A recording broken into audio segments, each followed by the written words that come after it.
আচ্ছা, এখানে আবার এরকম লেকের উপরে হলো কাঠের একটা বিশাল বড় ট্রেইল আছে এবং ট্রেইলের বিভিন্ন অংশে বসার এরকম 4টা ঘর আছে। এই যে এই পাশে 2টা। কিন্তু মজার বিষয় হলো প্রত্যেকটা বসার জায়গায় হলো একটা কাপল বসা থাকে। মানে কাপল ছাড়াই প্রথম ফাঁকা একটা আমি বসার জায়গা পাইলাম। যদি এই বসার জায়গা থেকে আবার এরকম একটা বিষয় হইলো আবার একটা রয়্যাল বেঙ্গলের রেপ্লিকা আছে।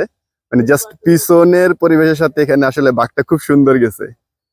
আসসালামু আলাইকুম, বরগুনা থেকে সবাইকে স্বাগতম জানাচ্ছি। এই মুহূর্তে আমি বরগুনার একটা চমৎকার ইকো পার্কে আছি, যেটার নাম হলো সুরঞ্জনা ইকো পার্ক। তো কিভাবে আসলাম, এখানে এসে কি কি অ্যাক্টিভিটিস করা যায় এবং এখানে আসলে জায়গাটা কতটুকু সুন্দর, সবকিছু এই ভিডিওটিতে আমি আপনাদের সামনে তুলে ধরার চেষ্টা করব। আশা করি সম্পূর্ণ ভিডিওটিতে আপনারা আমাদের সাথেই থাকবেন।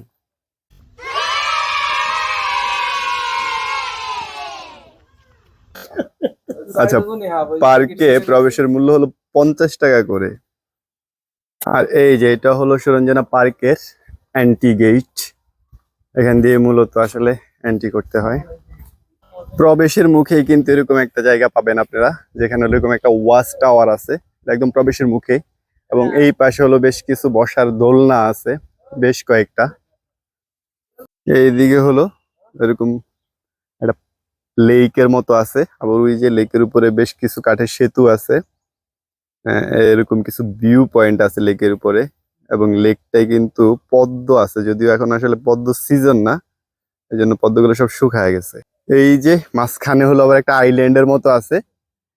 এইখানে হলো এই যে একটা কুমিরের আবার এরকম রেপ্লিকা করে রাখছে। আর এই লেকটা একটু বড় লেক, এরকম ছোট লেকও আছে।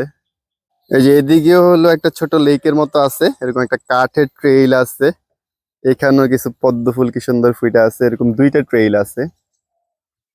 আর এই পাশে হলো এরকম চমৎকার কিউট একটা কাঁকড়ার ড্রামি তৈরি করা আছে। এটা কিন্তু আর্টিফিশিয়াল, আবার রিয়েল ভাইবেন না।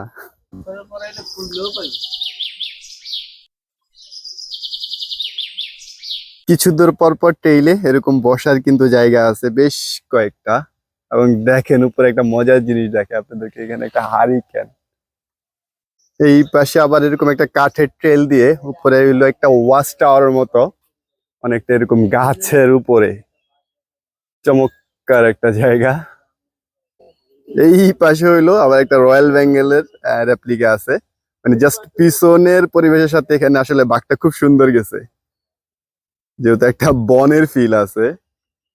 এই পাশে আরেকটা বিশাল বড় কাঠের ট্রেইল আছে এরকম, চারিদিকে বন, 2 পাশে, মাঝখান দিয়ে ট্রেলটা। আচ্ছা, দুঃখজনক কথা হইলো এখানে সবচেয়ে বড় ট্রেল, কাঠের ট্রেল যেহেতু অনেকগুলো আছে, এর মধ্যে সবচেয়ে বড় ট্রেল হইলো এটা। বাট এই ট্রেলটা নাকি এখন একটু ভাঙা, এই জন্য আসলে ওইভাবে কাউকে প্রবেশ করতে দিতেছে না, এরকম আটকায় দিয়ে রাখছে। আর এখানে হলো একটা ক্যান্টিনের মতো আছে, যেখানে হইলো টুকিটাকি ড্রিঙ্কস পাবেন, চিপস পাবেন, চা, কফি, এরকম টুকিটাকি খাবার আছে। আর ওনাদের ক্যান্টিনে কিন্তু এখানে এরকম বাহিরে বসার এরকম ব্যবস্থা আছে। আউটডোরে জাস্ট বসে বসে চা, কফি এগুলো খেতে কিন্তু বেশ ভালো লাগবে। আর এই পাশে হলো এরকম হরিণের একটা রেপ্লিকা আছে, এখানে 3টা হরিণ বসানো গাছের নিচে। জাস্ট রিয়েলিস্টিক একটা ভাইব দেওয়ার চেষ্টা করছে। এই যে এই পাশে আরেকটা ট্রি হাউস আছে, যেখানে 4 জনের বেশি উঠানো নিষেধ এবং 10 মিনিটের বেশি অবস্থান করা নিষেধ। ট্রি হাউস গুলি কিন্তু চমৎকার। টি হাউসের উপরে থেকে ভিউটা যদি বলি, সামনে এরকম বিশাল বন, ভালোই লাগে। জাস্ট দেখতে ভাল লাগতেছে, এটা রিল্যাক্সিং ভাব আছে। এরকম বেশ কিছু ট্রেলের মধ্যে বসার জায়গা আছে, কিন্তু মজার বিষয় হলো প্রত্যেকটা বসার জায়গায় হলো একটা কাপল বসা থাকে। কাপল ছাড়াই প্রথম ফাঁকা একটা আমি বসার জায়গা পাইলাম। যদি বসার জায়গা থেকে আবার এরকম একটা লেক ভিউ আছে চমৎকার। এখান থেকে আবার একটা এরকম সুন্দর লেক আছে, বেশ কয়েকটা লেক আছে এর মধ্যে, এখানে আরেকটা লেক। আচ্ছা, এইবারের আমার হলো ট্যুর সঙ্গী ছিল এই যে মিস্টার রিপন।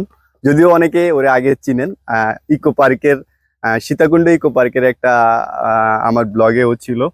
তো ও আসলে যেহেতু বিদেশে থাকে, সবসময় ও থাকে না, বাট এবার আবার সুযোগ হয়েছে, আলহামদুলিল্লাহ ও আমাদের সাথে ছিল। আর পিছনে যে মাসুদ ভাই, উনিও আমার এবার ট্রাভেলের সঙ্গে ছিল। আরেকটা ভাই আছে, যদি উনি একটু এখন বাইরে আছে, ওনাকে এই জন্য দেখাইতে পারতেছি না।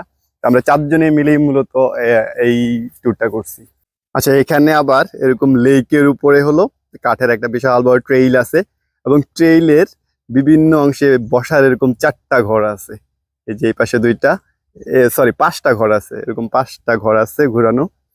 বাট চমৎকার, মানে বৈশা সময় কাটানোর জন্য বেস্ট, কারণ চারদিকে পানি, লেকের একটা ফিল পাবেন, এবং এরকম বসে ছোট ছোট ঘরগুলোর মধ্যে আড্ডা মারতে বেশ ভালো লাগবে। আবার ঘরগুলোর বেশ সুন্দর সুন্দর নাম দেওয়া আছে, হৈমন্তী, মিন্নই, কদম্বি, এরকম বেশ সুন্দর সুন্দর কিছু নাম দিয়ে চমৎকার সাজানো। আচ্ছা, এই পার্কটা কিন্তু একটা ব্যক্তি মালিকানাধীন। সো এত বিশাল বড়, এত সুন্দর, ইকো ফ্রেন্ডলি যে পার্কটা তৈরি করা হয়েছে বরগুনা শহরের খুব কাছাকাছি একটা জায়গায়। এবং মজার বিষয় হলো, এটা কোনো মানে সরকারি ওরকম প্রতিষ্ঠান না, এটা একজন ব্যক্তি ওনার নিজ উদ্যোগে এই পার্কটা তৈরি করছে। এবং বলতে হয় একটা রুচিশীল মানুষ, কারণ এত সুন্দর করে একটা ইকো ফ্রেন্ডলি রিসোর্ট এরকম বরগুনার মতো একটা জায়গায় তৈরি করা কিন্তু সহজ কথা ছিল না। আচ্ছা, পার্কের মধ্যে কিন্তু এরকম সুন্দর একটা ওয়াশরুম আছে, যদিও জাস্ট একজনের জন্য। এই পাশে হলো নারী, এই পাশে হলো পুরুষ।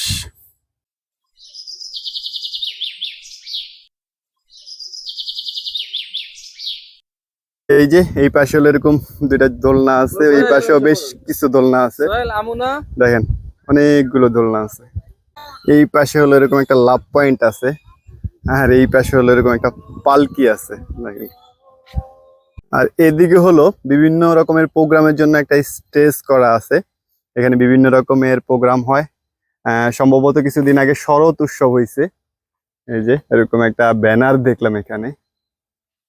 এই পার্কটা কিন্তু 2020 সালের 21শে ডিসেম্বর মানে কমপ্লিট করা হয়, উদ্বোধন করা হয়। বাট পুরা জায়গাটা বিশাল বড় একটা জায়গা, এই জায়গাটা কিন্তু লিজ নিয়ে মূলত স্থানীয় কিছু মানুষের কাছ থেকে লিজ নিয়ে গ্রামের একজন তরুণ উদ্যোক্তা, উনি এই পুরা সম্পত্তিটার উপরে এই পার্কটা তৈরি করে। এই যে সুরঞ্জনা সৃষ্টির গল্প, মানে এই পার্কটা আসলে কেন তৈরি করছে এই সম্পর্কে, এই যে উনি সম্ভবত আসলে এই পার্কটার উদ্যোক্তা, ওনার কিছু কথা এখানে লেখা আছে। আচ্ছা, এই পার্কে আসার জন্য বাংলাদেশের যে কোনো প্রান্ত থেকে আপনাকে প্রথমে বরগুনা শহরে চলে আসতে হবে। আর বরগুনা বাস স্ট্যান্ড থেকে এখানে জনপ্রতি 40 টাকা করে অটোতে করে আপনি চলে আসতে পারেন। আর অথবা আপনারা যদি বরগুনা শহরে থাকেন, তাহলে বরগুনা থেকে 20 টাকা জনপ্রতি অটো ভাড়ায় এই পার্কে চলে আসা যায়। আর যদি একটা পুরা অটো আপনারা রিজার্ভ করেন, সেক্ষেত্রে 150 টাকার মতো ভাড়া পড়বে। সো বুঝতে পারছেন আপনারা কিভাবে আসবেন। তো ধন্যবাদ সবাইকে যারা এতক্ষণ আমাদের সাথে ছিলেন। আর যারা আমাদের চ্যানেলটিতে নতুন জয়েন করেছেন, তারা লাইক, কমেন্ট, শেয়ার করে আমাদের সাথে থাকতে পারেন। ইনশাল্লাহ পরবর্তী কোনো ভিডিওতে দেখা হবে, কথা হবে। সে পর্যন্ত সবাই ভালো থাকবেন, অনেক বেশি ভালো থাকবেন। আল্লাহ হাফেজ।